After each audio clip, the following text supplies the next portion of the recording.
I failed my midterm last semester. Not because I'm stupid, but because I made one critical mistake that 90% of student athletes make.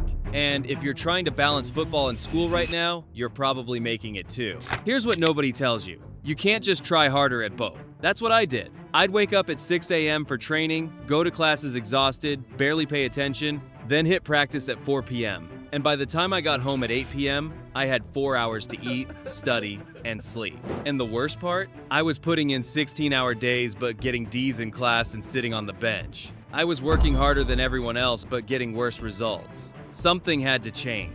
That's when I discovered the real problem wasn't time, it was something else entirely. So, in this video, I'm going to show you the exact system I used to go from failing student to 3.6 gigapascals while starting every game this season.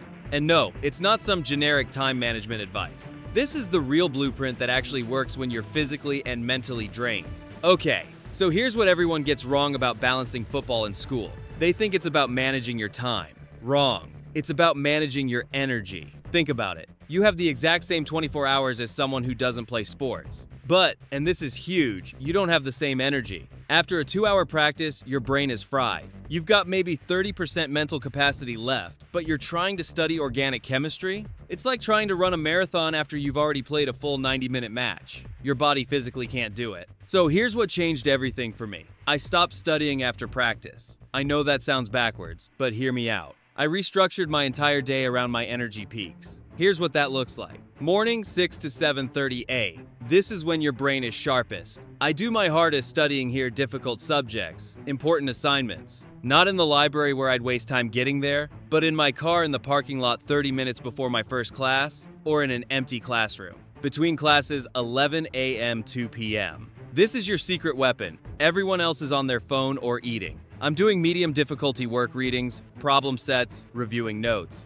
I get 2 to 3 hours of quality work done in these gaps. After practice, 8 p.m., this is when I do only easy stuff. Organizing notes, watching lecture recordings at 1.5x speed, making study guides, stuff that doesn't require deep thinking. And this is where most people fail. They try to do their hardest work when they're most exhausted. By working with my energy instead of against it, I cut my study time from 5 hours to 3 hours. But my grades went up because those 3 hours were actually productive. But here's what took me to the next level, and I guarantee you're wasting this opportunity right now. Dead time. You've got probably 2 to 3 hours every single day of dead time. Walking to class, sitting on the bus, waiting for practice to start, eating lunch alone, stretching before training. What are you doing during those times? Scrolling TikTok? I'm not even judging, I did the same thing. But if you're struggling to keep up with school, you can't afford to waste 15 hours a week on nothing. So here's what I started doing. I turned all my dead time into review time. Walking to class, I'm listening to lecture recordings at 2x speed. I record every lecture on my phone even if I'm there in person so I can review it later. On the bus, I'm using Quizlet flashcards for my memorization-heavy classes. 5 minutes here, 3 minutes there, it adds up to 30 to 40 minutes of review per day. Waiting for practice, I keep a small notebook in my bag. I'm rewriting key concepts by hand. Science shows handwriting helps you remember better than typing.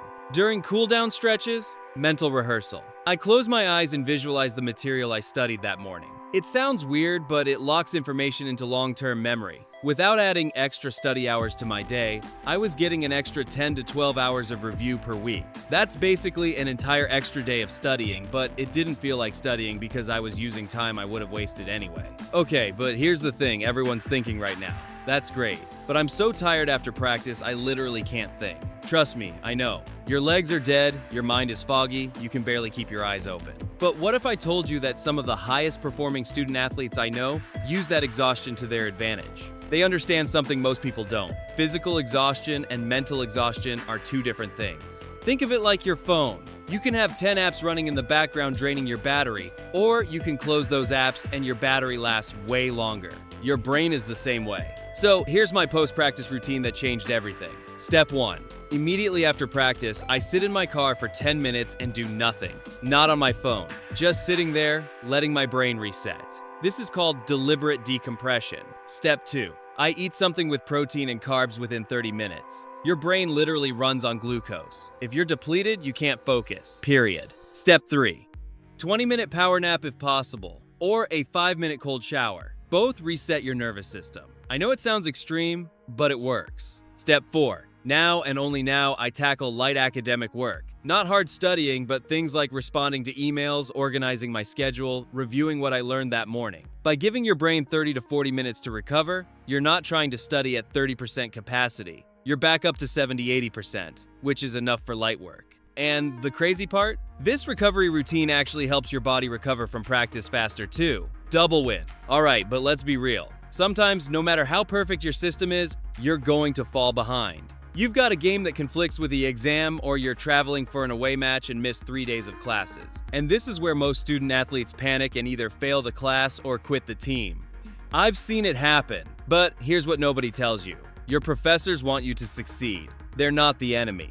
Actually, they're your secret weapon if you use them right. Here's exactly what I do at the start of every semester, not when I'm already failing. Week 1. I go to every professor's office hours. Not to ask about the material, to introduce myself as a student athlete. I say, I'm committed to doing well in this class, but I have X games divided by tournaments that conflict with class this semester. What's the best way to handle this? The key. You're not asking for special treatment. You're showing respect for their class and asking how to meet their expectations. Therefore, when you do need flexibility later, and you will, they already know you're serious. You've built trust. They're way more likely to let you take an exam early, give you an extension, or point you to the most important material to study. Also, I sit in the front row every single class I can attend, even if I'm exhausted. Why? Because professors remember the faces they see. When it comes time for grades, if you're on the border between a B+ and an A, they'll bump you up if they know you were engaged. It sounds manipulative, but it's not. You're just being smart about the game within the game. Okay,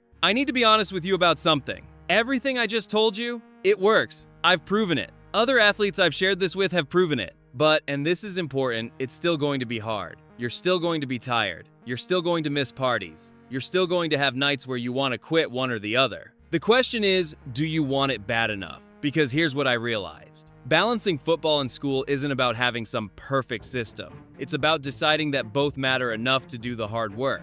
Therefore, when you're exhausted and don't want to study, remember, you're not just fighting for a grade. You're building the discipline that'll make you elite at everything you do, on the field and off it. So let's recap the 4 strategies that took me from failing to 3.6 gigapascals. 1. Manage your energy, not your time. Study when your brain is sharp, not when you're exhausted. 2. Turn dead time into review time. Those 2 to 3 hours add up to massive results. 3. Use the 2-brain strategy. Give yourself recovery time post-practice so you can actually function. 4. Build professor relationships early. They're your allies, not obstacles. This system is why I'm starting every game and on track to graduate with honors. Not because I'm special, because I stopped fighting against reality and started working with it. And drop a comment telling me, what's your biggest struggle balancing sports and school? I read every comment and I'll reply with specific advice for your situation. If this helped, hit that like button. It actually helps other student athletes find this video. And subscribe because I'm dropping more real strategies like this every week. You've got this, both on the field and in the classroom. I'll see you in the next one.